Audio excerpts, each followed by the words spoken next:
Tengo un pastor que cuida mi soñar. Su gran amor me lleva al pastizal. Si al caminar me siento sin valor, entre sus brazos me lleva con amor.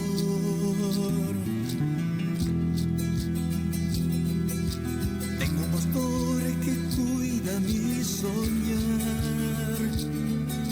Su gran amor me lleva al pastizal. Si al caminar me siento sin valor, entre sus brazos me lleva con amor.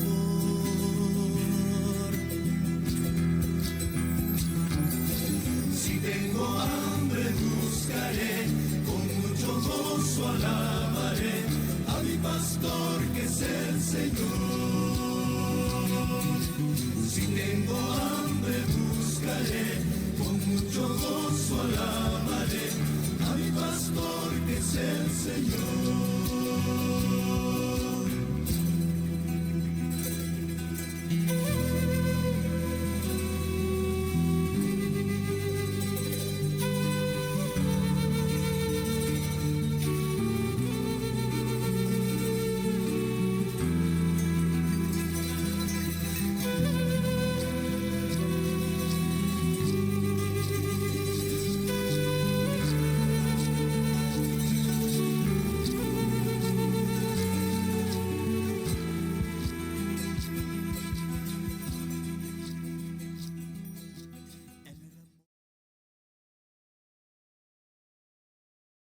Muy bien.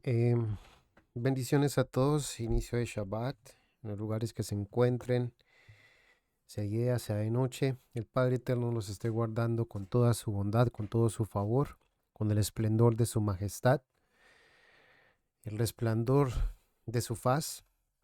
Y bueno, corderos, pastores y corderos, o corderos y rebaños. No tengo exactamente cómo voy a titular esta presentación. Es un estudio, digamos, de carácter lingüístico, histórico, profético. Y no voy a ir con tantos rodeos. Espero que ustedes en sus casas también tengan la oportunidad de leer sus palabras y tomar lo mejor de él, y si no, pues desecharlo. En Juan capítulo 10 leemos. Capítulo 10:1. En verdad y de verdad les digo que el que no entra en el redil de las ovejas por la puerta, sino que sube por otra parte, ese es ladrón y asaltante. Que sube por otra parte, sino por la puerta que abre el que es la puerta. O bueno, muchas veces sabemos que es el pastor el que abre la puerta para poder entrar al redil, ¿no? Pero porque el que entra por la puerta es el pastor de las ovejas, ¿ven? El que abre el portero, y las ovejas oyen su voz, y su oveja las llama por su nombre y las conduce fuera. Y cuando saca fuera todas las suyas, va delante de ellas, y las ovejas los siguen porque conocen su voz. Conocen su voz, no, ojo. Pero al extraño jamás seguirán, más bien huirán de él, porque no conocen la voz de los extraños. Y eso pasa hasta físicamente y literalmente con las ovejas hoy en día. Estoy utilizando una versión israelita nazarena, por eso aquí se Yahoshua, debería decir Yahweh, pero bueno. Y les dijo una figura,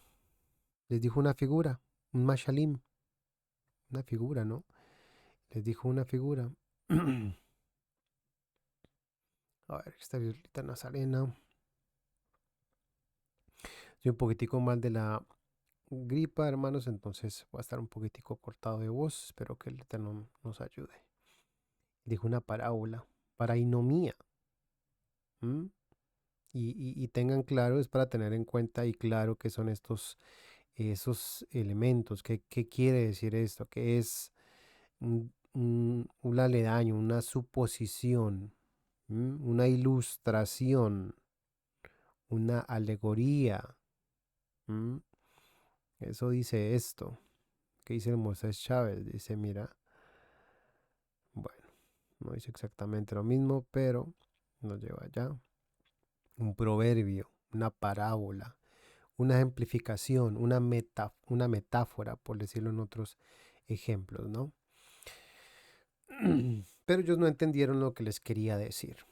Entonces Yeshua les habló de nuevo, de verdad les digo que yo soy la puerta de las ovejas. Y todos los que vinieron antes de mí eran ladrones y asaltantes, pero las ovejas no les hicieron caso. Yo soy la puerta. Si alguien entra por mí, no está diciendo que, etcétera, se salvará. Entrará y saldrá y hallará pastos. Yo soy el buen pastor. Yo soy el buen pastor, dice Yeshua. El buen pastor pone su vida por las ovejas. Pone su vida por las ovejas. ¿No? El asalariado, el que se engorda con la grosura, con la lana, las ovejas, a quienes no le pertenecen las ovejas, cuando ve que viene el lobo, abandona su oveja así, ya tiene miedo del lobo, y el lobo arrebata y esparce las ovejas. División, Babilonia, confusión. Yo soy el buen pastor y conozco mis ovejas. Yo soy el buen pastor, otra vez, número 2. Sigue manteniendo la preposición yo soy el iné o bueno, ego y mi, haciéndose que él es el pastor y las mías me conocen. Como el Padre me conoce, yo también conozco al Padre y pongo mi vida por las ovejas. ¿No? Por eso el Padre me ama o por eso me ama el Padre, porque yo pongo mi vida para volverla a recibir. Nadie me la quita, sino que yo la pongo por mi cuenta. Tengo derecho a ponerla y tengo derecho a volverla a recibir. Y este mandamiento recibí del Padre. Él tenía autoridad de quitarla, de poner su vida en expiación para así tener autoridad y volverla a recibir. Eso es una cosa curiosa, pero más allá de que si hubiese sido un preexistente o no, da méritos a lo que es la obra del Mesías, ¿no? Entonces, quiero dejarlo hasta ahí y lo lean para que lo mediten todos esos 20 primeros versículos de Juan capítulo 10. Más allá de entrar en los conflictos teológicos que se arman los fariseos en la unidad del Mesías y el Padre, si son uno, si son dos, si es unicidad, si es divinidad, etcétera. Eso lo hemos hablado más o menos antes, pero más adelante vamos a darle a esos temas. Por ahora es bueno entender y ayudaría a entender, a expandir un poquitico más. Yo sé que muchos entendemos estos complejos que vamos a hablar en este momento, mas sin embargo, sí quiero empezar a decir unas cosas que muchas veces dentro de los sistemas religiosos se toman como verdades y pues bueno, muchas veces no necesariamente son verdades porque es pura hermenéutica teológica rabínica y el entendimiento de las cosas espirituales dentro del pensamiento rabínico no necesariamente obedece al entendimiento de la cosmología en toda la Tanaj. Y hoy vamos a ver una especie de doctrina que se desarrolla, ya no sabes tú si son por los pro-judíos, si son noágidas, pero esa falta de estructura gramatical dentro del hebreo, yo no lo hablo hebreo, pero tampoco tengo necesidad de argumentar filosofías dentro, cosas que no están dentro del texto, para denigrar un dogma o una instrucción, dígase una enseñanza, aquí tienen esta imagen acá, que es una tradición y que esta tradición, así como lo dicen ellos, puede ser extendida por un drash, por una alegoría, dentro de los supuestamente 4 niveles de entendimiento, el Peshar, Remes, Drash y Sod. El Peshar, que es un entendimiento literal, ¿no? Lo que nosotros entendemos como un entendimiento totalmente literal. Y puse acá, son niveles de entendimiento, son niveles de revelación. Pregúntale tú a ellos por qué necesidad de hacer este orden, porque obviamente todo este orden de tradición no es de la Tanaj.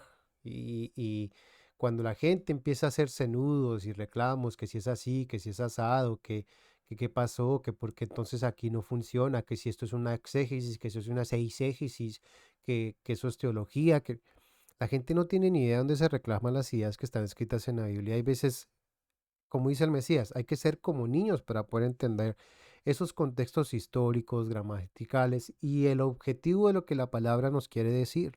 Si es objetivo, si es lógico, si es subjetivo y está declarándonos una idea para enseñarnos una doctrina. Entonces es donde digo, puede ser una instrucción o puede ser una confusión, ¿no?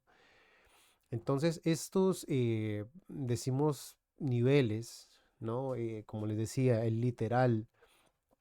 En el nivel literal, nosotros, por ejemplo, entendemos que es una exégesis, que es un análisis histórico, gramatical, que va con un enfoque, con un objetivo, a decirnos qué es lo que está pasando en el texto, qué es lo que está pasando culturalmente dentro de la narrativa de la Biblia, del libro, y no solamente dentro de la Biblia. Esto se hace también dentro de otros temas exegéticos que no son solamente bíblicos. Es que eso es lógico, este literal, exégesis y eisegesis. Entonces, la mayoría del judaísmo, cuando viene una idea que no les acomoda a ellos, por ejemplo, decir que Jesús es Dios o que Yeshua es celestial, para ellos dicen, no, eso es una eisegesis, eso es una idea subjetiva, tuya. Y nosotros sabemos que en el Mesías, para los que no somos de corte trinitario, el Mesías está sujeto a la autoridad del Todopoderoso y en él mora la plenitud del Todopoderoso. Y no es una idea subjetiva, eso está descrito en toda la Tanaj, pero cuando viene el judaísmo a ensancharse con un monoteísmo acérrimo y muchos de las raíces hebreas también donde dicen que es que solamente el Padre es Dios y no hay nada fuera de él, pues tampoco encaja dentro de la exégesis bíblica, ¿no? Donde su objetivo lógico, histórico, no se ve reflejado con lo que realmente dice la escritura. Entonces, lo mismo pasa con el cristianismo, donde dicen, ah, bueno, entonces es que no estás tomando las ideas que refleja la historicidad gramatical subjetiva que tiene la Tanaj, dígase una alusión, una insinuación, una metáfora, como estoy poniendo acá, que eso para ellos en el judaísmo es un remés. Y este remés dentro de la intención teológica rabínica pueden ser ideas filosóficas o escritas en códigos, como la Cábala. Y como les digo, son metáforas creativas para explicar una eisegesis, una idea subjetiva. Entonces, aunque ellos no quieran decirlo y quieran llenarse de ideas y cucarachas en la cabeza y armarse Tetris en la cabeza para decir que sus ideas son solamente históricos y que son lógicas y exegéticas, pero cuando empiezan a dar sus códigos filosóficos como Maimónides y todo el desarrollo de la Cábala, son meramente metafóricos. Y no que no estén malos, porque hay muchos hermanos que estudian Kabbalah y por medio de la Kabbalah saben hacer justicia y misericordia y reconocen al Mesías. Y he ahí entonces donde uno tiene que restablecer qué clase de conocimiento estamos llevando, si estamos siendo simplemente eh, manipuladores de rebaños bajo una exégesis totalmente religiosa, cerrada, cuadriculada, o esa exégesis bíblica donde está abierta la salvación para todas las naciones, entendiendo que es el Padre, que es el Hijo y cómo se manifiesta la salvación a la humanidad, ¿no? Cómo se manifiesta el Todopoderoso en todos sus contextos dentro de la Biblia. Y ese nivel de entendimiento o esa revelación, ese dejar conocer el Padre hacia su creación, hacia sus hijos, para poder ser parte del reino de los cielos. Pues eso es más allá de una tradición, más allá de un entendimiento establecido, ese exégesis establecido, ese entendimiento dado desde la Tanaj, nos lleva a nosotros esa instrucción, a esa doctrina, esa enseñanza que es para vida. Y esa agenda, ese método, esa manera bíblica en que nosotros empezamos a entender las cosas, es la manera creativa que el Todopoderoso ha hecho, que ha utilizado a los profetas, que nos utiliza a nosotros para poder realmente llegar al entendimiento, independientemente del nivel de cómo es el Padre, qué se manifiesta, qué quiere de nosotros y cuál es el reino de los cielos.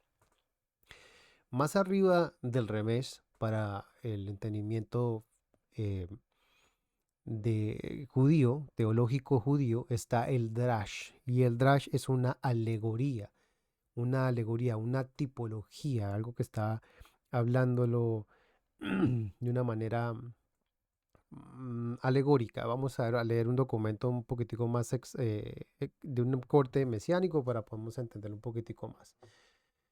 Y esto quiere decir que el drash, a la palabra drash en hebreo es buscar, inquirir, escudriñar, exigirle al texto. Ojo con las palabras que estoy diciendo. Está exigir, demandar, buscar, investigar. Eso es drash. Y ese investigar dentro del texto es que nos da esa alegórica, como, como la abeja que muere dentro del higo, como todas estas alegorías que están dentro de la palabra y que nos muestran al Mesías en ciertas maneras. Y por último, según ellos, viene el Sod, que es lo oculto, que es lo secreto o el mistérico, ¿no? Y ahí viene la revelación y la iluminación. Según ellos, esto lo podemos entender, y esto de parte más mesiánica, en Primera de Corintios 2, 7, 14. Déjenme ver por acá rapidito.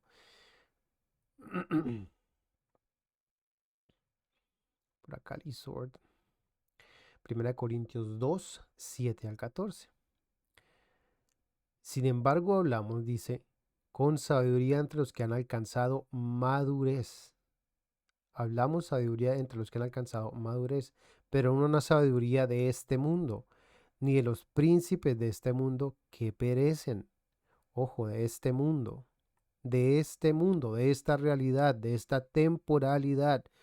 Más bien hablamos con la sabiduría del Todopoderoso en misterio, en parábolas, en metáforas, por decirlo así. La sabiduría oculta de Elohim que predestinó desde antes de los siglos para nuestro esplendor, para nuestro conocimiento, para nuestra sabiduría, para nuestra madurez. Ese esplendor, cabot, tiene que ver con una especie de conocimiento, de entendimiento, ¿no? Umimi tumim, madurez y entendimiento. Ninguno de los príncipes de este mundo conoció esta sabiduría, como si estuviera hablando de una tercera persona, porque si ellos la hubieran conocido, nunca habrían ejecutado en el madero al maestro de esplendor. Colgaron esta sabiduría, nunca hubieran ejecutado al maestro, ninguno de estos lo conoció, a esta sabiduría, la sabiduría oculta de Elohim que predestinó desde antes de los siglos para nuestro esplendor. Y por eso es que tú crees que ellos no van a entender estos compuestos para ellos disque filosóficos, pero en el Talmud con todos los compuestos filosóficos que ellos quieren hacer entender acerca de la Shejina, que es una palabra que no existe en la Torá ni en la Tanaj, para para explicar el esplendor del Todopoderoso, y bueno, un esplendor que no está dentro de los contextos históricos, gramaticales, bíblicos, que llevan a un objetivo y es manifestar el esplendor del Todopoderoso, sino que utilizan la Shekinah, algo que no está dentro de la Torah. Entonces, ¿qué esplendor es? ¿Qué clase de lucecita están dando? Pero no, pero esto que está hablando aquí Pablo es mera filosofía helenística. Bueno, vamos a ir más adelante a ver qué es lo que es. Ninguno lo conoció. Bueno, ya vemos ahí. Más bien, como está escrito, cosas que ojo no vio, ni oído yo, que ni se han concebido en el pensamiento humano, son las que Elohim ha preparado, o que aquí se para los que lo aman. Están disponibles, asequibles, aunque dicen que misterios que no alcanzan, ¿me entiendes? Que no se pueden ver, que no sé qué, y que los misterios que nunca podemos llegar a conocerlos. Entonces te pregunta uno, ¿y entonces qué fue lo que dio el Eterno a todos los que amó? Pero a nosotros, el Todopoderoso nos mostró con el Espíritu, por el Espíritu nos mostró por medio de quién, por medio del Espíritu, no va a decir nombres, digamos que aquí es un tercero, porque el Espíritu todo lo escudriña. En el Ruach, la palabra que es espiritual, no en letra. Y aunque es racional, muchas veces las cosas terrenales no se entienden con las cosas terrenales, sino con las cosas celestiales, digámoslo, espirituales. Aún las cosas profundas de Elohim, por si es que no les gusta la palabra profunda, pues ahí las tienen, para que les guste. Mismo Pablo las utilizaba. Pues, ¿quién de los hombres conoce las cosas profundas del hombre sino el espíritu del hombre que está en él? No hay nada más profundo, más interiorizado dentro de la raíz de la médula del hombre, es su propio espíritu, podríamos decirlo, su propia alma. Así también, dentro de lo más profundo del hombre, lo más íntimo dentro de nosotros, dice también, nadie ha conocido lo más profundo del Todopoderoso, lo más interno, sino el espíritu de Elohim. Y tú te preguntas, si hablando exegéticamente, hermenéuticamente y teológicamente, es el espíritu Elohim que conoce las cosas profundas de Elohim como un ente separado, como un ente aparte, como si Elohim tuviera muchas partes, y entonces lo que muestra lo que Elohim es su espíritu, el espíritu de Elohim. Y obvio, cuando nosotros entendemos esto bajo la hermenéutica, si el entendimiento, la revelación puesta, porque es que a veces se agarran también por las palabras, como si las palabras fueran los del problema. Pero ya ven, a veces es más por difamar, por armar una teología de reemplazo, porque es que no, es que son las raíces hebreas las que realmente piensan, eso es teología, eso es filosofía. Pero ya saben ustedes que esos niveles de entendimiento son simplemente excusas para hacer una religión aparte, un sistema de credibilidad aparte para que ellos digan, ah, sí, aquí sí se debe pensar así, porque es que así es que si no es por un revés, es que si no es por un drash, es que si no son los cuatro niveles de pensamiento, son dulces para niños, créeme, esos son tontadas porque nada de eso está expuesto en la Biblia. Cuando ustedes van a mirar lo que un profeta dice, él utiliza cosas tan sencillas como la semilla del campo, como las nubes de los cielos, los vientos, cosas que un niño entendería, pero es que se llenan de metáforas, se llenan de bobadas que al fin y al cabo tú dices, bueno, ¿y qué es lo que les pasa?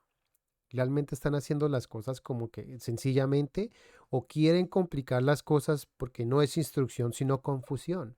Y ese tipo de enseñanza bajo esas doctrinas, porque eh, digámoslo así, emplean la traducción para inducirte a una doctrina. Y son muy astutos y hábiles en tratar de estructurar pensamientos de una manera muy compleja, ¿no? De armar pensamientos, ladrillo sobre ladrillo, para poder armar sus propias pirámides.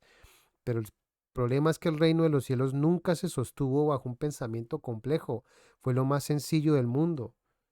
Y claro, se llenan de todas esas exégesis, eisegesis, teología.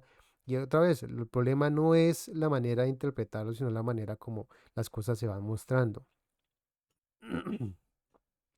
Entonces nosotros sabemos que el espíritu de Elohim o el padre de los espíritus muchas veces puede ser un malaj, un servidor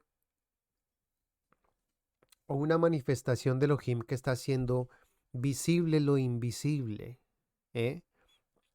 Dice, pero a nosotros el Todopoderoso nos las reveló por el Ruach, el espíritu Elohim. ¿Elohim tiene espíritu? porque dentro del pensamiento exegético y el pensamiento rabínico, si es que es el Ein Sof, inalcanzable, intocable, y solo se manifiesta a través de 10 potestades que para ellos son después del siglo XII, la manera como se interpreta Elohim.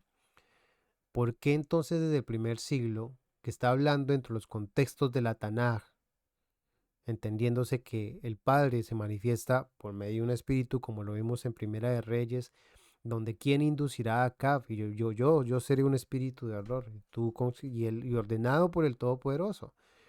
Entonces lo ordena y sabemos que eso está normal. Y si el Padre se le da la divina gana de querer decir, me voy a manifestar por medio de mi espíritu, estamos viendo que el espíritu muchas veces de Elohim no es cualquier espíritu, hay un espíritu especial y hay una manifestación especial para poderlo entender, porque espíritu muchas veces es una palabra latina que hace alusión a un aliento, a un ruach, a un, como lo hemos visto. Pues, sino el espíritu de Elohim. Aquí vemos, sino que entonces Elohim tiene un espíritu. Y ahí es donde viene la confusión de la Trinidad, que entonces Elohim es uno, es tres, porque si estamos hablando de eso, terrible. Vamos a terminar como los de Qumran, que dicen que son 200, y después los otros que dicen que son 2000, y no hay, viene la angeología y mejor dicho. Entonces en el 12 dice, y nosotros no hemos recibido el espíritu de este mundo, el príncipe de este mundo, ¿eh? Hagan conexiones, y ustedes van a entender, sino el aliento que procede de Elohim, la vida, ¿m? Para que conozcamos las cosas que Elohim nos ha dado gratuitamente, que nos ha dado gratuitamente. Él no dice son secretas y que nadie vio y ¿no? Que no se pueden decir y que, etcétera, ¿no? O sea, de estas cosas estamos hablando, no con palabras enseñadas por la sabiduría humana, sino con las enseñadas por el Ruach, interpretando lo espiritual por medio de medios espirituales. Pero el hombre natural no acepta las cosas que son del Ruach de Elohim, porque para él son locura. Claro, en una mente racional tú no puedes percibir que bajo la concepción científica, que es totalmente racional, no haya un espíritu fuera de este mundo, no haya una concepción del universo fuera del universo visible y tangible. Mas, sin embargo, la ciencia tampoco puede definir la plenitud del universo físico, tangible y visible. No puede definir tampoco el origen de la vida, no puede definir el origen del universo, de la existencia en sí mismo. Entonces, como quedan en preguntas incongruentes e inconclusas, porque la razón del hombre, la sabiduría humana, no da para tanto. Yo solo sé que nada sé. Entonces, ahí es donde dice, bueno, porque hay que discernir estas cosas espiritualmente. Y espiritualmente empezamos a entender que vemos también cómo el ejemplo de otras religiones tratan de responder esos problemas axiológicos que tiene el hombre, y que todas las interpretaciones espirituales místicas, digámoslo en este sentido, tratan siempre de aludir a los problemas que el hombre tiene dentro de su interior acerca del amor, la guerra, el odio, la depresión y todas estas cosas que fluyen dentro de nosotros, dentro de un ámbito social y que tenemos que manifestar porque vivimos en un ámbito social. De ahí que la necesidad de que nosotros vayamos siendo un instrumento de luz, un instrumento de salvación, un instrumento de alegría, un instrumento de alimento para quien lo necesite, ¿no? En cambio, el hombre espiritual juzga todo, mientras que a él nadie lo juzga. ¿Por qué? ¿Quién conoció la mente del Mesías? ¿Quién instruyó al Mesías? Pero nosotros tenemos la mente de Mashiach. Nosotros tenemos la mente que fue instruida por medio del espíritu de Elohim, que conoce la profundidad de Elohim. No voy a hablar más sobre esto, o sea, es una cosa que puede ser tediosa, ¿no? Pero este secreto de revelación por medio del aliento del Todopoderoso. Em, Vamos a ver este Bedarashti 2 veces. Vamos a ir a... Vamos a ir a, si no estoy mal, a ver por acá.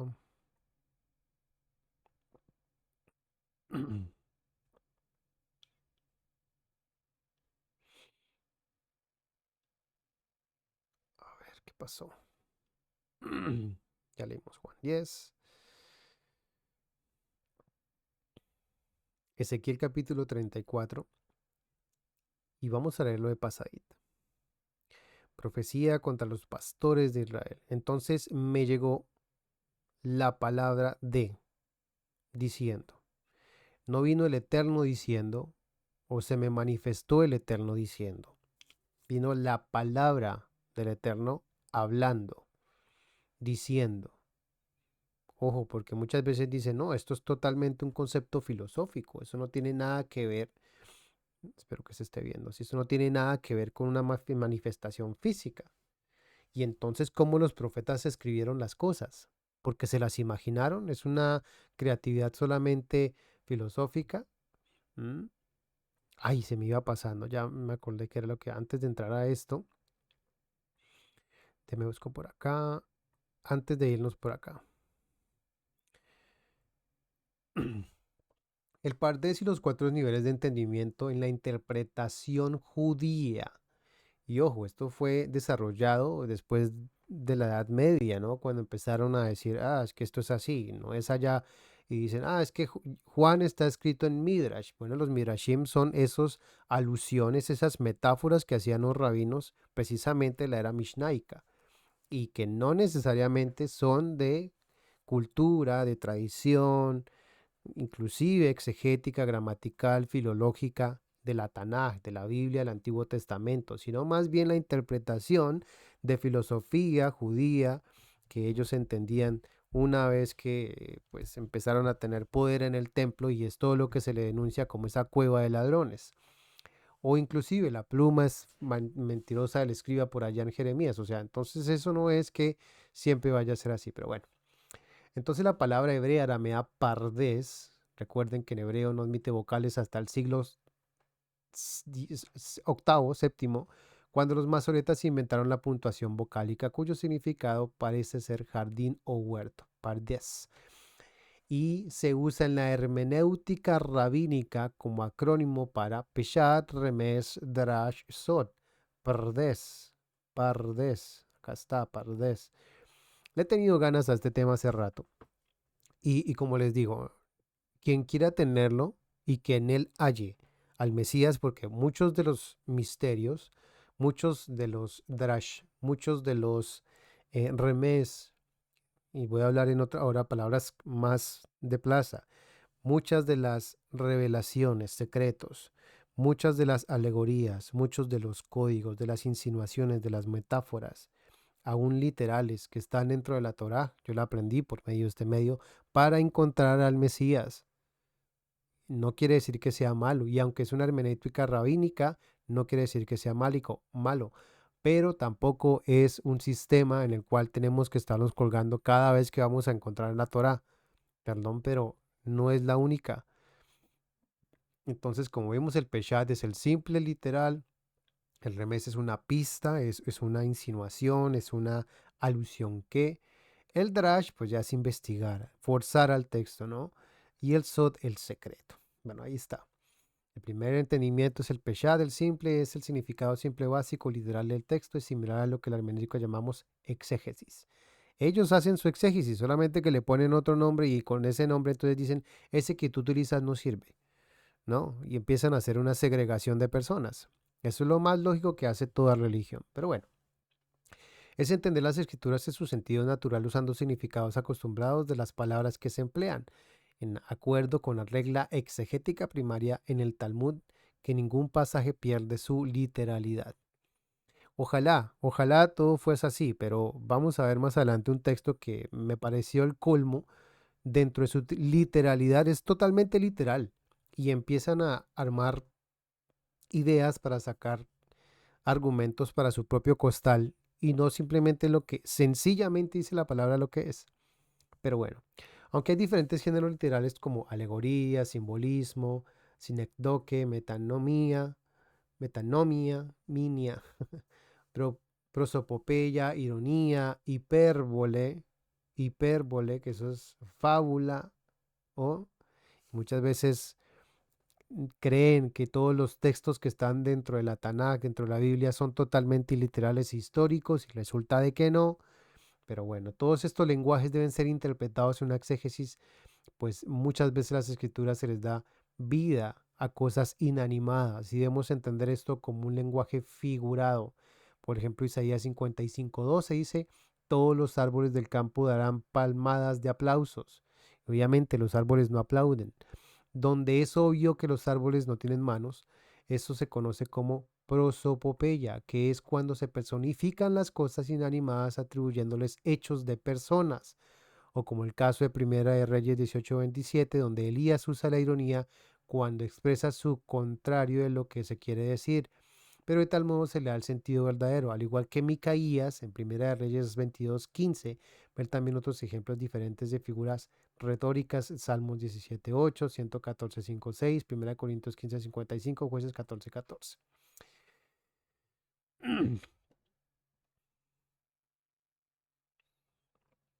En las escrituras lo primero que se debe buscar es el significado literal o peshar, literal, llano, lo que simplemente dice la escritura, simplemente lo dice ahí. Y ellos dicen que si uno quiere buscar en el texto más, utilice estos niveles para buscar más del texto, para hallar más, ¿no?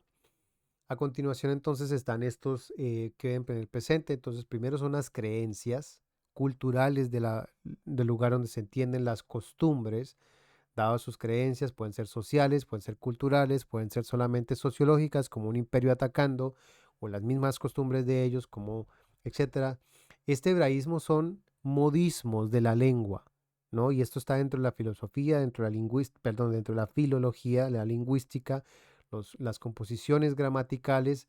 Estos hebraísmos están dentro de esta poesía hebrea y no son raíces hebreas, es la composición del idioma con el que ellos se comunicaban, porque esto de raíces hebreas muchas veces ni siquiera son raíces hebreas, son raíces ugaríticas, son raíces fenicias, son raíces egipcias, y prosas que utilizaron los mismos escritores de la Tanaj, díganse los profetas o los que hayan sido escritos, que utilizaban elementos del mundo exterior bíblico para ponerlos dentro del pueblo de Israel y hacerles entender cómo Elohim, el verdadero Elohim, quería las cosas que se interpretaran y no esos dioses, entre comillas, falsos, como interpretaban sus cosas y sus culturas.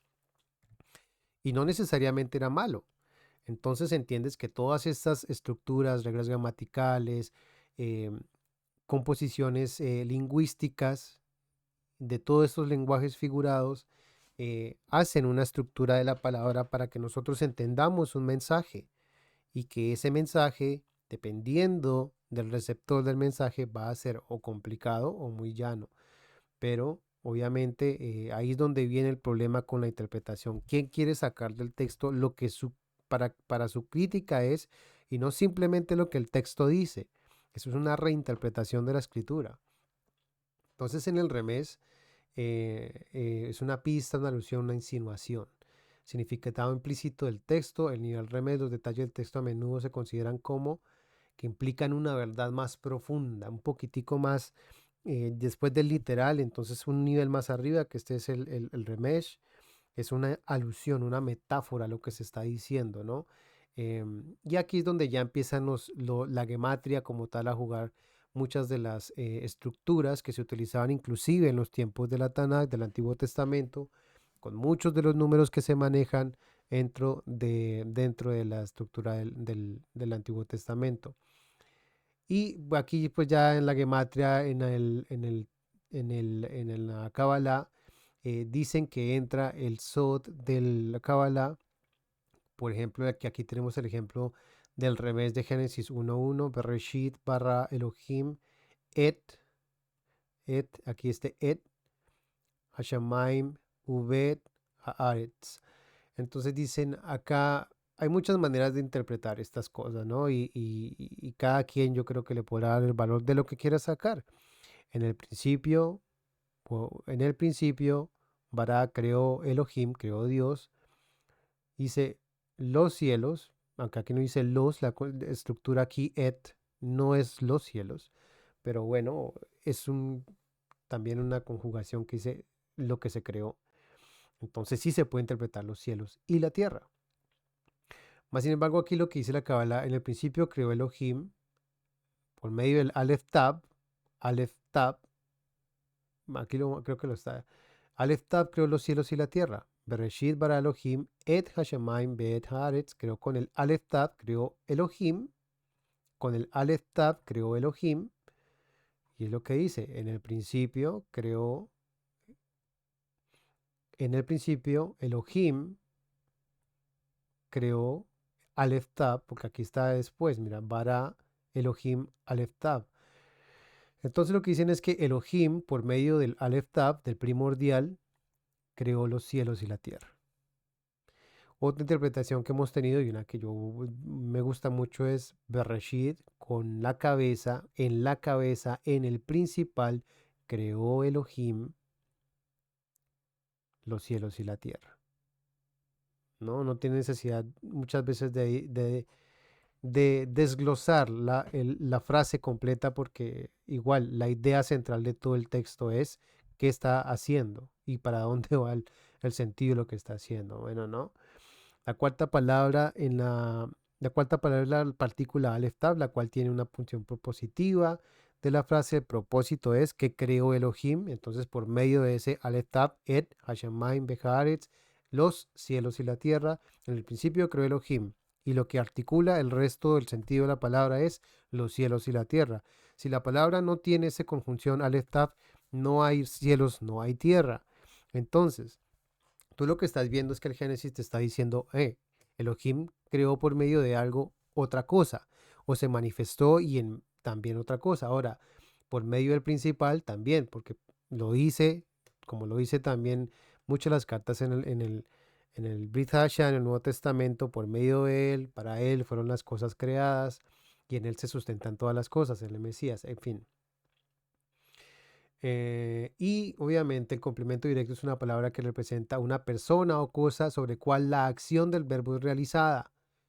En otras palabras, el complemento directo es que recibe el impacto directo del verbo, ¿ah?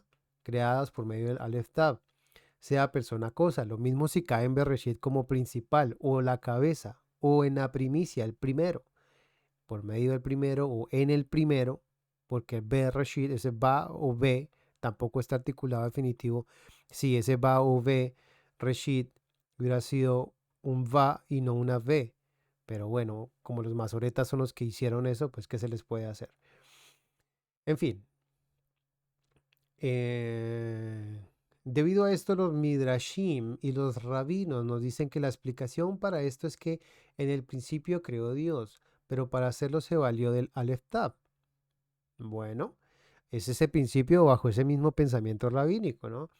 Y donde la primera de ellas es la Aleph y la última es la Tav, es decir, la partícula prepositiva Aleph Tav, et, constituye una abreviatura de la Torah, lo reduce todo, y del Creador, dentro de su lenguaje supremo. Contamos que Él hizo todas las cosas existentes, visibles e invisibles, a través de las letras hebreas. A través de las letras hebreas, dicen ellos, como si por medio de las letras el universo físico se hubiera manifestado. En fin, eso ya es generar una idea filosófica. Ahí vamos, la creatividad de la tradición y la exégesis rabínica, donde no concuerda necesariamente con una lógica común del objetivo bíblico. Y entonces dicen que es que el pensamiento de que el logo se haga carne es loco, pero pensar estas cosas no es loco. No se ponen de acuerdo para creer que es una idea más de la sabiduría de los hombres, ¿no? En un nivel remés, en un nivel 2, ¿no? En la escala que hace alusión al Mesías, en una metáfora hacia el Mesías, que es la palabra del Todopoderoso, por quien fue creado todo, como se ve en Juan 1:1-3, 14:18, Hebreos 1:4, 11:6, Colosenses 1:15-17. Y no los voy a leer, pero aquí les queda bien bonito para que lo puedan ver, para que puedan sacar su pantallazo si es necesario, que lo voy a poner un poquitico más arriba, a ver. Juan 1, capítulo 1, versículos 1 al 3, versículo 14 y 18 del capítulo 1. Y como saben, ahí está clarísimo como el agua que moja. Apocalipsis 1:18 dice, yo soy el alfa y el omega. Aleph Tab, dice Adonai, el Todopoderoso, Elohim de los ejércitos del cielo. El Elohim, será que en el cielo hay ejércitos, pero bueno, el que, el que es, el que era y el que está viniendo, el Shaddai, en fin. Entonces se podría decir que dicen que un hebraísmo, pero yo interpreto y comprendo perfectamente que lo que quiere decir es que en el primordial se hicieron por el medio, él se hicieron las cosas, y eso lo dice clarito, sin necesidad de tanta vaina. Juan 1:13, más claro lo dice Colosenses 1:15 al 17. Es que no tiene pérdida ahora. La palabra de Dios, la memra dentro del arameo, la dabar dentro del hebreo o el logos dentro del griego. Y este logos, como muchos de ustedes saben, vienen y es que el logos, es que la filosofía, y es que es una manifestación del Dios invisible sobre la tierra, pero tiene que ser meramente filosófico porque es que Dios no puede hacerse visible. La palabra fue la que se hizo visible. La palabra fue la que se hizo visible. La palabra de Elohim. Y eso lo dice Juan. En el principio estaba la palabra. Y la palabra estaba con Elohim. Y la palabra era Elohim. ¿Mm? Bueno. Más abajo, no voy a quedarme mucho por acá. Este es otro ejemplo que tiene ahí en el Drash. Ya el Drash, que es exigirle. Y quiero que le pongan un poquitico atención a esta palabra, el Drash, de demandar, de buscar, de inquirir, de preguntar, de investigar. Y es una parte de los midrash rabínicos, ¿no? Que significa escudriñar. Es una aplicación alegórica, tipológica, homilética del texto, obviamente rabínico, en la explicación de textos basados en principios de exégesis establecido a través de la tradición. ¿Ok? ¿De qué manera inquirían los profetas buscando el espíritu de Elohim, que era el Mesías? ¿No? Y aquí donde ves como el Midrash en el Talmud, entonces donde me empiezan a hablar a mí de Midrash, pues yo tengo que pensar como un rabino, como un judío. Y necesariamente los judíos o el pensamiento judío, me perdonan, no es un pensamiento de la Tanaj, no es el pensamiento de la Tanaj, no lo digo yo, lo dicen muchos profesores en la escuela de la Universidad de Jerusalén, empezando desde que empezó el iluminismo, sabiendo cómo se manejan todos los conocimientos dentro del Talmud. Entonces se usa la creatividad para escudriñar el texto y obviamente ellos empiezan a hacer ochas y panochas, ¿no? O a batir las bolitas en el aire para decir, aquí no habla sobre el Mesías, aquí habla sobre otra cosa, aquí no habla sobre la palabra y la palabra no puede manifestarse porque es el Dios hablando. Pero entonces si Dios habla, si el Eterno habla, si Hashem habla, por medio de quién está hablando, de él mismo, entonces si es el mismo tiene un cuerpo. No, es que tuvo un éxtasis. Ok, entonces los profetas tuvieron una revelación y esa revelación les hablaba. Se manifestaba por medio de ellos, se manifestaba físicamente, obvio. En fin, para escudriñar el texto en relación con el resto de las escrituras, otra literatura, como les decía, no necesariamente la literatura bíblica es 100% de los profetas, sino que tomaban literaturas fuera dentro de la literatura o el pensamiento hebreo, ¿no? En este caso tomaban textos ugaríticos, tomaban textos caldeos o dígase asirios porque les dicen caldeos y se cuelgan de un serio ya que el idioma caldeo también se desarrolló en tres diferentes lenguas o diferentes tipos, pero bueno, o la vida misma de tal manera que se desarrolló una aplicación alegórica y aquí es donde les digo, vinieron los saltamontes y se comieron todo un campo. Entonces vino el saltón y se comió al gorgojo y el gorgojo se comió, etcétera. Son ejemplos que se utilizan en la vida misma de los israelitas. Y el ejemplo muy claro que tenemos acerca de Juan capítulo 10 acerca de el verdadero pastor y los que no son se saltan por donde no es y entran como ladrones, ¿no? No son el pastor, son ladrones. Y eso lo tenemos muy claro. Es claro. Y es una alusión, es un drash lo que está hablando el Mesías, es una parábola, es una metáfora, sin necesidad de meterle tanta filosofía que si es un drash, un remes, etcétera. ¿Para qué se complican tanto la cabeza? Pero si es necesario y para quien le sirva, pues genial. ¿Por qué no? También sirve. Si es de bendición, pues que lo haga. Lo importante es que encuentre el reino de los cielos. Y bendito sea el Padre, ¿no? Y seguimos adelante. En vez de generar divisiones, vamos aprendiendo juntos. Y como les dije, al menos un colaborador, un servidor, yo aprendí por medio de estas cosas, muchas cosas que hablan del Mesías y me llevaron al Mesías y a entender mucho más el sacrificio del Mesías y su resurrección y su plan de salvación en el Todopoderoso. Pero no toda la gente necesita ir por medio de ese mismo camino, porque no, porque les es más fácil entender la escritura sin tanta voltereta, ¿no? Sin tanta maroma. Y dicen que el drash generalmente se refiere a un comentario que está edificado sobre un entendimiento así, forzado sobre el texto.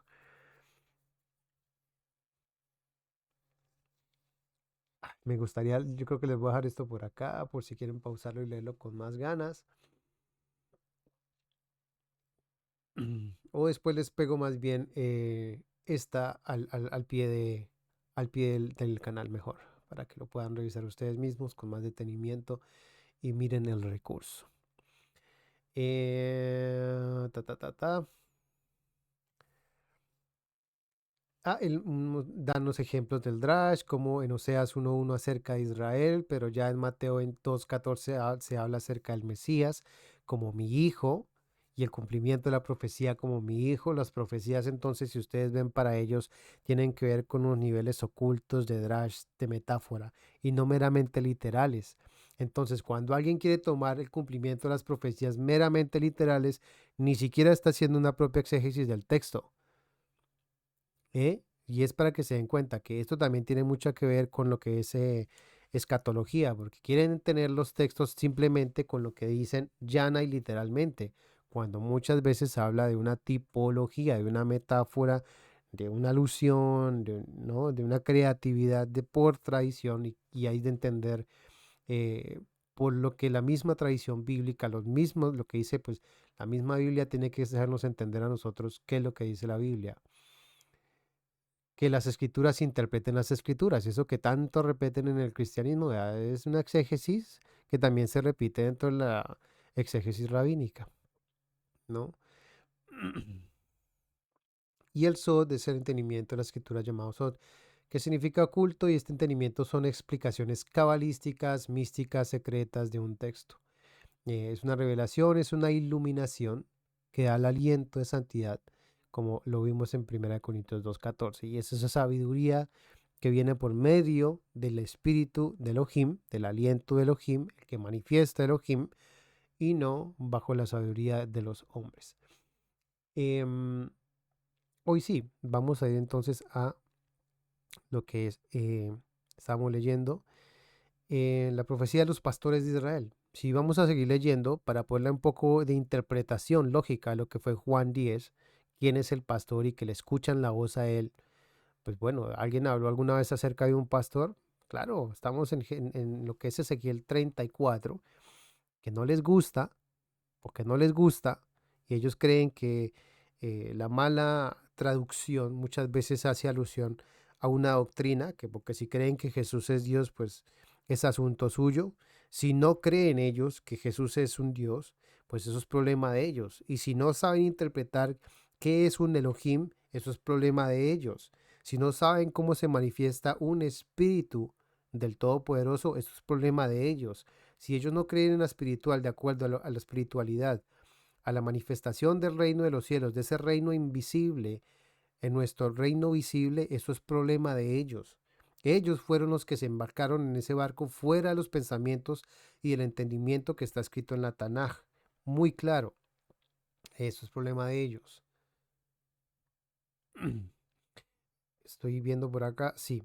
Entonces me llegó la palabra del Todopoderoso diciendo, entonces me vino la palabra de el sujeto, tercer sujeto, hablando. Por si no les gusta que la palabra hable, y vino la palabra y la palabra se hizo carne, etcétera. Ahí está Juan. Hijo de hombre, profetiza contra los pastores de Israel, profetiza y di a los pastores que así ha dicho el Todopoderoso. Ay de los pastores de Israel que se apacientan a sí mismos. No son la puerta, ¿no? Pero ustedes se comen de las mejores de ellas y se visten con la lana. Les queda a ustedes de tarea leerlo con detención. Voy a hacer un salto porque no voy a exponer todo texto versículo por versículo, ¿no? No fortalecen a las ovejas, ni curan las enfermas, no las han vendado, ni la perniquebrada, ¿no? Ni a la rescarriada han ido por ella, ni han buscado a la perdida. ¿M? Se han dispersado por falta de pastor. Mis ovejas han andado descarriadas por culpa de ¿quién? Del liderazgo de Israel. Por toda la faz de la tierra. Y no han habido quien se ocupe de ellas ni quien las busque. Por eso, oigan la palabra del Todopoderoso. Por la vida mía, dice el Todopoderoso, que por cuanto mis ovejas fueron expuestas a ser robadas o a ser devoradas por las fieras del campo, y los compara a ellos como fieras del campo. Ah, bueno, no, eso no es, mire, y son tipologías. Por no tener pastor y mis pastores, bueno, o por los imperios aledaños, ¿no? Por no tener mis pastores no se preocuparon de mis ovejas, sino que los pastores se apacentaron a sí mismos. Ellos eran los que se acicalaban, ellos eran los que se cuidaban, ellos eran los que etcétera, etcétera, etcétera, ¿no? Entonces dice el 34:10. Y hoy escuché una, no sé si decirlo instrucción, un pensamiento, pero me llamaba mucho la atención la manera como tomaba estos dos versículos, especialmente el 34, el 10 y el 11, para decir que la mala traducción, especialmente lo que se utiliza en la Reina Valera, em, inducía a una doctrina y decía, si creen que Jesús es un Dios, eso es problema de ellos. Y también, si él no cree lo que la instrucción en toda la Tanakh dice, pues eso es problema de él. Y si él es el que quiere, o estas personas son los que quieren torcer las escrituras para su propia perdición, eso es problema de ellos. Eso se conoce desde Jeremías porque no saben interpretar las escrituras bajo la luz de lo que el Todopoderoso está manifestándose, inclusive desde la Torá o inclusive desde Bereshit, lo estamos viendo, solamente para hacer alusión a un monoteísmo vano que no hace alusión más que al racionalismo y que no entiende un mundo espiritual sino meramente racional y carnal, porque no es sabiduría de lo alto, es simplemente sabiduría terrenal.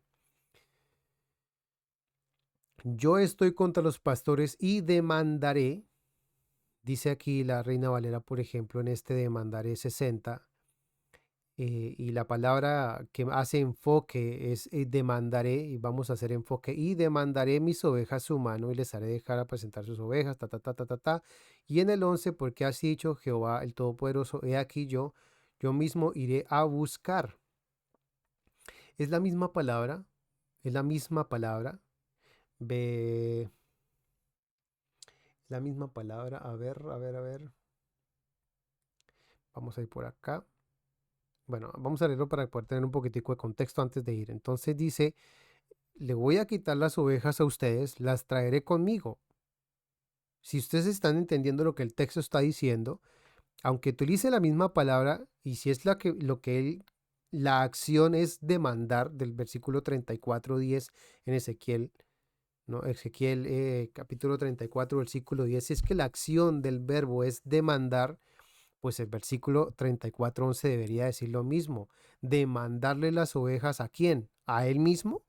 Ojo, porque entonces esa exégesis no tiene sentido. Y ahí es donde estamos viendo cómo empiezan a jugar payasadas con la escritura. Porque así ha dicho el Señor, he aquí, yo mismo iré a demandar mis ovejas. Ojo, que la acción del verbo aquí es demandarle las ovejas a los que las han extraviado. Y la acción del verbo en el versículo 11 es ir a demandar las ovejas y las reconoceré. Teniendo en cuenta lo que dice 34, capítulo 34 como tal, dice, el Señor recogerá sus ovejas. Si es que tampoco le gusta, pues está bien, no, ignórelo. ¿Cómo reconoce su rebaño el pastor el día que está en medio de sus ovejas esparcidas? El día del Señor, el día de su manifestación. el día que está en medio de sus ovejas esparcidas, así reconoceré mis ovejas y las libraré de todos los lugares que fueron esparcidas el día del nublado y del día de la oscuridad, un día de juicio. Yo las sacaré de los pueblos, las juntaré. ¿Quién está lidiando con las ovejas? ¿Los que las maltrataron, las que no las cuidaron o el que las está sanando? Si ustedes comprenden porque así ha dicho, esta partida desde el 11 para adelante, la comprensión del texto no es la misma. Y por eso estos títulos muchas veces van por el entendimiento de lo que los textos están diciendo. ¿Qué pasa de aquí en adelante? ¿Cambia el discurso? ¿Por qué no habla más de los que están acosándolas? Está hablando de cómo él va a recoger sus ovejas y cómo fueron esparcidas a culpas de ellas. Y él las está sacando, las va juntando, las traeré a su propia tierra, las apacentaré en los montes de Israel. Por las riberas me les daré aguas. ¿Mm? En estos pastos las apacentaré y en los altos montes de Israel estará su aprisco. Allí dormirán en un buen redil y los pastores suculentos serán apacentadas sobre los montes de Israel. Yo apacentaré mis ovejas y yo les daré aprisco, dice el Eterno su Elohim, el Elohim el Señor, Adonai. Yo buscaré la perdida y haré volver al rey de la rescariada, vendaré la perniquebrada, fortaleceré al débil. Y está tomando lo mismo que está haciendo acá. Lo que no hicieron ellos, él sí lo está haciendo. Fíjense, lo que no hicieron aquí ellos, o lo que ellos estaban haciendo con las ovejas que el Eterno demandaba, se lo demandó a ellos, y lo que él está haciendo con sus ovejas es demandar. Yo mismo demandaré mis ovejas. ¿Cómo las está demandando? Sacándolas, juntándolas, esparciéndolas, o juntándolas, sanándolas. Yo apacentaré mis ovejas.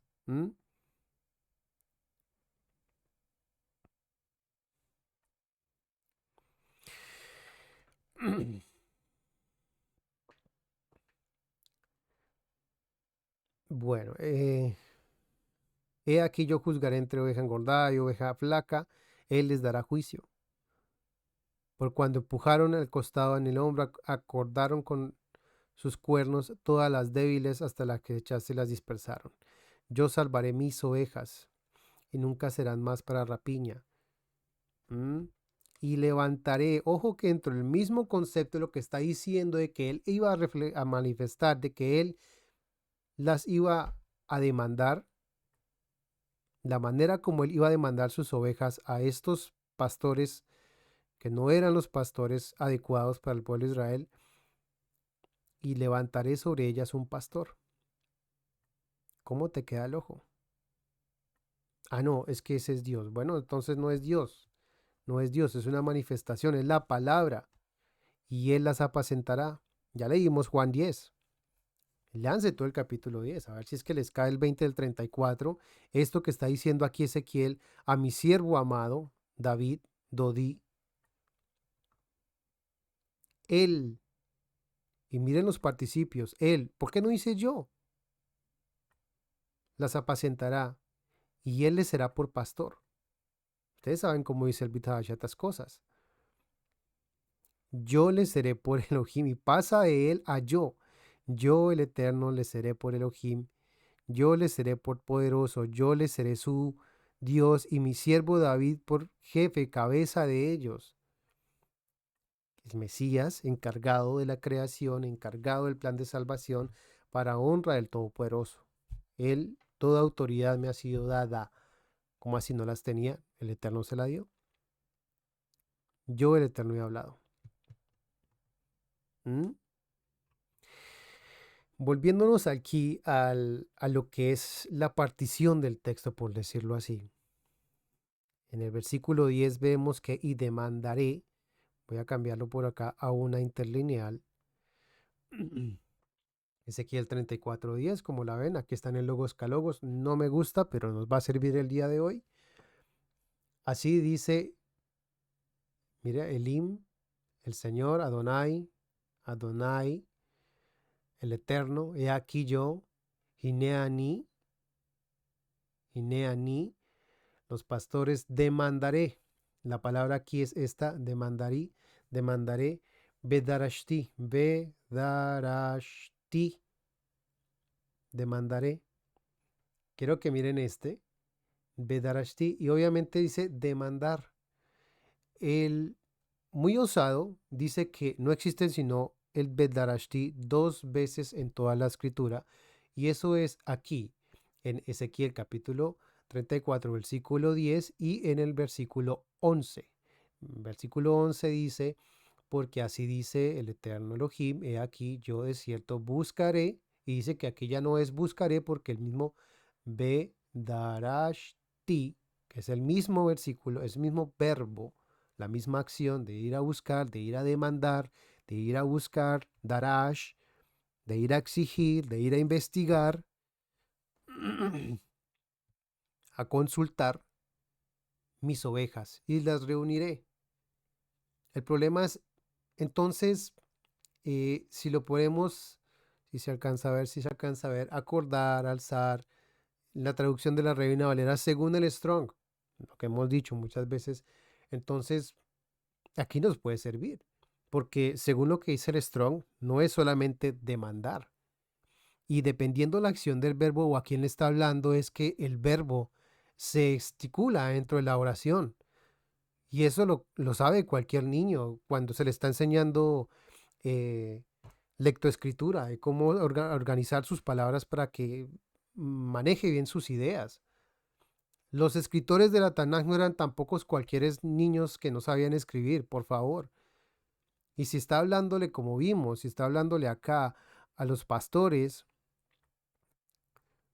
y les está reclamando sus ovejas, ¿qué cree que va a hacer después él con ellas? Las va a demandar también si las está salvando. Yo las reuniré, yo las salvaré. Entonces, para hacer eso necesita buscarlas. Va a buscarlas por ellas. Entonces, si el texto dijera eso, diría porque dice, ya aquí yo mismo iré a buscar, mismo iré a demandarles, a exigirles, a buscarles y las reconoceré. Si tú le haces una comparativa a este texto, vas a darte cuenta que no todas dicen lo mismo. Voy a irme al 11, que supuestamente es el problema. ¿Dónde está? A ver. Y buscaré, no, a ver, el paralelo que es más fácil. Perdón, si es comparar. Jeez. I will search for my sheep. Yo buscaré. ¿Mm? Buscaré mis ovejas. Me encargaré. Me encargaré de cuidar mi rebaño. Dios habla hoy. La NBI, yo mismo me encargaré. Darash. ¿Será que eso dice el verbo darash? Buscaré. Cuidaré. Cuidaré. Buscaré mis ovejas. Obvio, si están esparcidas, si están regadas, ¿qué va a hacer? Primero que tiene que hacer ellos buscarlas, reunirlas, indagarlas. Entonces el verbo drash, y vamos a ver, por ejemplo, aquí es incongruente muchas veces lo que esta gente se agarra, pero porque así dicho, yo, a ver, 34:11, yo requeriré, las requeriré, darash. Usted lo ven, aquí está el verbo darash. A ver, el strong en español, frecuentar, sesguin, persecución, buscar, buscar, preguntar, acordar, en busca de, consultar, cuidar, demandar, lo que tanto dice el pelao, demandar, escudriñar, darash, hacer averiguar, indagar, inquirir, pedir, preguntar, registrar, ¿m? Indagar en el Moisés Chávez, indagar, averiguar, buscar, inquirir, preguntar con interés acerca de alguien o de algo, acudir a alguien. Entonces, si yo le voy a preguntar a alguien sobre mis ovejas, le estoy demandando algo. Si yo voy a buscarlas con interés porque están perdidas, yo no les voy a demandar, las voy a buscar, las voy a indagar en dónde están, las voy a reunir, las voy a sanar. pero para reunirlas y para sanarlas hay que buscarlas. Por favor, también hay que tener un poquitico de contexto en el texto para saber qué es lo que está diciendo el texto y no armar un pretexto. Pedir cuentas. Génesis 6:9. Supuestamente no hay este mismo verbo en otro lado.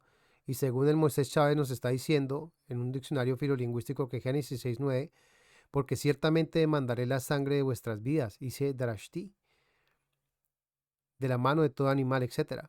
Salmo 10:13, porque irrita el malo a Elohim en su corazón, ha dicho que no lo inquirirás, no lo buscarás. ¿Mm? Cuidar, procurar algo, ¿se estará viendo? Sí, se está viendo, bendito sea el Padre. Dejarse buscar, todo aquel que se esté buscando, dejarse ser hallado, mírense. Y Isaías 65, pilas, Isaías 65, ¿no? Como les decía, a mí el Brown Digger Bricks, este que ven acá, ¿será que se ve? Si se alcanza a ver un poco, me gusta porque a mí me dice en inglés qué estructura de verbo es una estructura cal, y la estructura cal me va a decir qué clase de verbo es y no va a estar buscando cuál locura puede llegar a decir, sino que me dice dentro de su estructura sintáctica qué es lo que es. Aquí lo tenemos en este: consultar, inquirir, buscar. ¿Mm?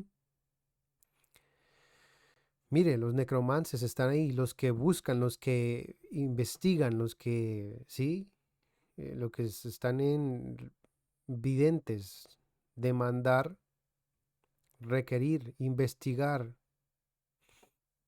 Ahora, para hacer la tarea más fácil, como les decía, yo utilicé más bien esta herramienta acá, que también está en línea, y es el Blue Letter Bible, como les decía. Y acá está.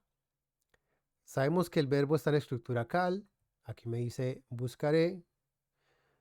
Verbo cal perfecto, primera persona desconocido. Como les digo, esto es una manera más sistemática de mirar qué es lo que está diciendo el verbo y no inventarme yo lo que quiera para mí para estructurar, que es que si este verbo, versículo dice esto, en el ejemplo de Ezequiel 34:10, el 11 también tiene que decir demandar. Bueno, y ya saben que dentro de la estructura de lo que dice todo el texto, en el contexto no necesariamente es demandar. Tú vas al Darash y dice que es en verbo cal. Si a ellos les está demandando las ovejas, cuando están las ovejas derramadas, ¿también las va a demandar o las va a buscar? Las va a estudiar. Mire que estamos en la estructura cal. Recurrir a, buscar con cuidado, indagar, requerir, frecuentar, ¿m? Consultar. Mire, inclusive lo que le decía de dioses paganos, no consultará a los nigromantes, ni a los dioses paganos, adivinadores, no consultar, no buscar, no preguntar, buscar con demanda, exigir, requerir. Esto es lo que le está diciendo a los manipuladores de los rebaños, esos pastores malos. Investigar, indagar, practicar, estudiar, buscar con cuidado. Bueno, en el Salmos 34:4, buscaré, darashti, solamente dos veces. Te preguntas, ¿solamente dos veces? ¿Está cuántas veces acá? 164 veces. ¿Por qué? Porque la estructura del verbo cambia. Buscar, preguntar, requerir, indagar. Y esto es la traducción de la Reina Valera, Hebreo 18:75. Una tarea tan fácil como el Strong lo puede hacer, pero ni siquiera eso. Y eso que era no sé, un individuo de corte judío. Y solamente para decir que es que ahí no estaba hablando del Mesías en el versículo 34, porque yo mismo iré a buscarlos. El mismo Dios iba a manifestar, iba a buscarlos. ¿Será que el Dios tiene a alguien en que se pueda manifestar? Ya leímos Juan capítulo 10. Hasta que terminan rasgándose las vestiduras. ¿No? Y mira, la fuente del Brown Diggers dice recurrir a buscar. esto es curioso porque, por ejemplo, en Deuteronomio dice, pero si dejares de prometer no será para ti pecado. Si dejares en construcción, algo quería hacer acá. Bueno, este es otro recurso que también a veces se busca. Y mira, aquí está drashti, verbo catal, primera singular de la raíz darash, que es buscar, cuidar, preguntar, investigar, etcétera. Y no es en la primera, también están o sea, la estructura del verbo se utiliza muchas otras veces en la Tanaj. Busqué al Eterno y me respondió. Y aquí ese Bedarashta, bueno, si no estoy mal, me equivoqué, espero no equivocarme, pero al fin y al cabo, como lo conjugue lo de menos, es lo que dice como tal el versículo, ¿no? Entonces la acción que emplea la traducción del Darash es a mis ovejas y no las va a demandar como tal, sino que les está diciendo, he aquí que las estoy recogiendo, yo mismo las buscaré o yo mismo las demandaré. Al fin y al cabo, si las demanda, pues también las demanda para buscarlas, para inscribirlas, para revisarlas, para juzgarlas, porque también está diciendo que yo miraré entre una oveja y la otra y yo juzgaré entre una y la otra. ¿Sí? Y no hay necesidad de lo que dice, pero más sin embargo, cuando vamos al texto y nos encontramos que lo que está hablando es de una alusión mesiánica, más allá de lo que no le guste, ay, me perdí. ¿Dónde está? Acá está.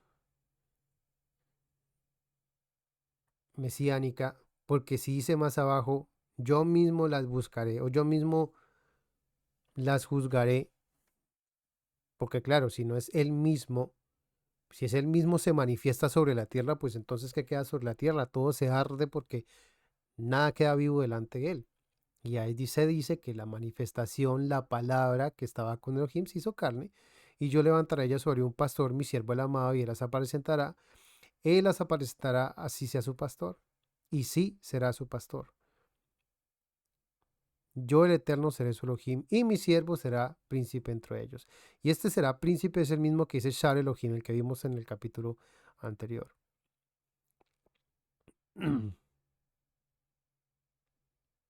Nací, mira, ni siquiera es el Shar, es un Nazi. Sí, ¿no ve? Príncipe, capitán, líder. ¿Mm? Pero en fin, sí, la mayoría de veces quieren hacerse ellos bolas con lo que interpreten en su manera de exigirle al texto lo que no quieren ver. Ese caso escandaloso de inducción doctrinal, pues arman pretextos donde no los hay para poder sacarse de la cabeza lo que ellos no entienden porque no están bajo los conceptos de la Tanaj. Clarito está diciendo que el siervo que iba a ser levantado iba a ser el amado. El amado. Y esto es otra metáfora. Si no quieren entender la metáfora, ese es el problema de ellos. Porque creen que es que Yeshua no puede ser Elohim. Yeshua es Elohim. Jesús es Elohim. ¿Que es el Elohim todopoderoso creador? No, es la manifestación física de él, ¿no? Por eso mismo se le dice y le entregará a su reino. Ah, y la manera como él se manifiesta a la humanidad es por medio de su Ruach. Pensemos, entonces Yeshua es el Ruach de Elohim, ¿no? Su manifestación, su modo de presentarse, de hacerse visible en este complejo de existencia visible que nuestros sentidos vagamente pueden percibir, ¿no? Pero bueno, espero que, déjame revisar si terminé aquí con mis cosillas. Esto ya estuvo.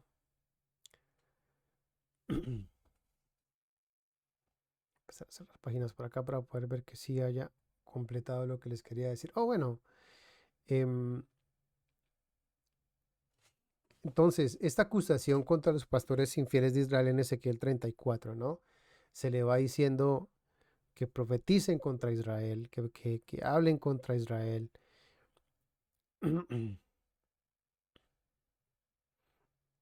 Creo que tenía algo por acá.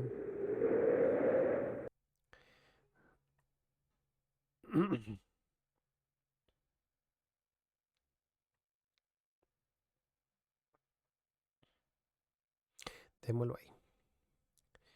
Y esto que se les dice, por ejemplo, eh, que es una concepción del antiguo cercano oriente. La idea del pastor era referirse a un príncipe. Y en un ejemplo está Josué, como un líder civil llamado pastor, y eso está en Números 27, 17. Números 27 dice, alguien que salga delante de ellos y que entre delante de ellos y que los saque y los introduzca para que la congregación de lo eterno no sea como ovejas que no tienen pastor. Y sí, estamos que en Números 27, 17 hace alusión a Josué, pero en una metáfora también está hablando del Mesías, porque es el primero que asciende a lo sublime, primicias de la resurrección. Primero, y por eso dice, quien salga de entre ellos y que entre delante de ellos, ¿a dónde? A los cielos, que los saque y los introduzca, que los saque de dónde? De este mundo temporal y nos introduzca a la eternidad, para que la congregación del Eterno no sea como ovejas que no tienen pastor. Números 27, 17, un ejemplo de un líder como pastor, al igual que el rey David, también en 2 Samuel 5:2, también en el pasado, cuando Saúl reinaba sobre nosotros, tú eras el que sacabas y traías a Israel. Y el Eterno te había dicho, tú apacentarás mi pueblo Israel y tú serás príncipe sobre Israel. ¿Mm? Entonces aquí la idea incluye que somos como líderes espirituales sobre el pueblo. Aparte del Mesías, los que nos levantamos y tratamos de dirigir de una manera u otra esa espiritualidad como pastores, y lo dice el mismo Jeremías. em, el Jeremías dice, yo me apresuré a dejar de ser pastor para ir en pos de ti, ni deseé el día malo. Tú lo sabes, lo que salió de mis labios fue recto delante de ti. Y obviamente eso dentro del pensamiento neotestamentario o en el Brit Hadashah o en el Nuevo Pacto, Pedro, cuando se le dice apacienta mis ovejas, cuida mis ovejas, diciéndole a Pedro, tú vas a ser pastor.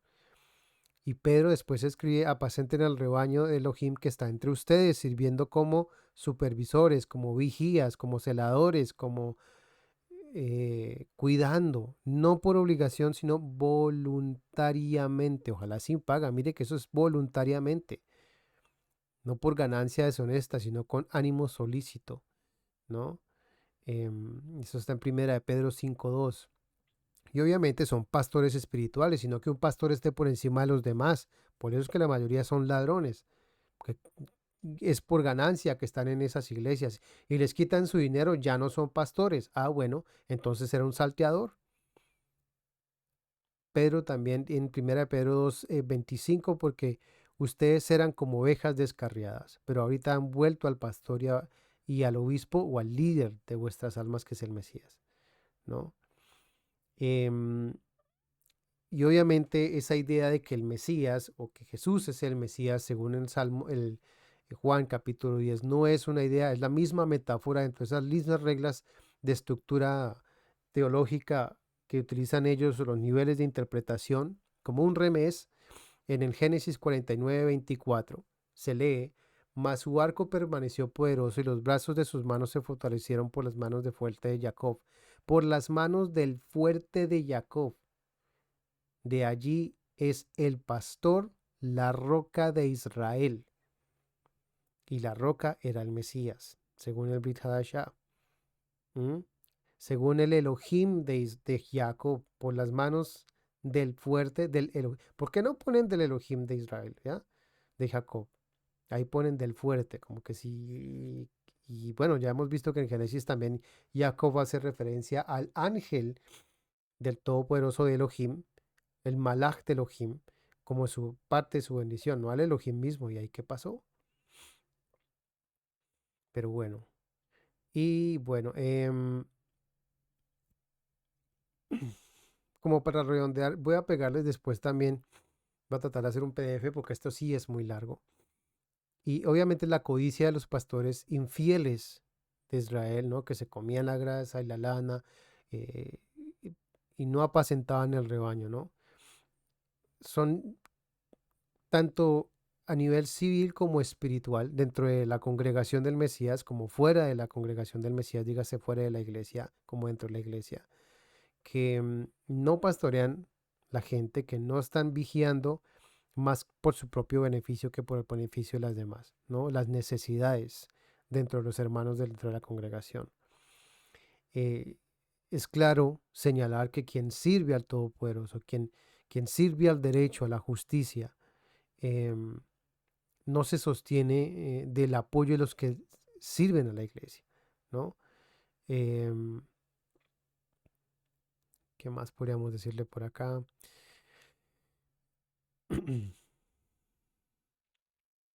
Claro, el buen pastor va a fortalecerlas, va a sanarlas, va a vendarlas, ¿no? Va a buscarlas, va a reunirlas, está constantemente en ese tipo de liderazgo, ¿no? Em, a ver, bueno, yo creo que hasta por acá dejamos. Mis ovejas oyen mi rebaño, ¿no? Em, en fin, yo creo que hasta por acá está bien. Y pues nada, yo creo que esto de revisar las escrituras muchas veces debe tener más un enfoque mm, más detallado de las escrituras.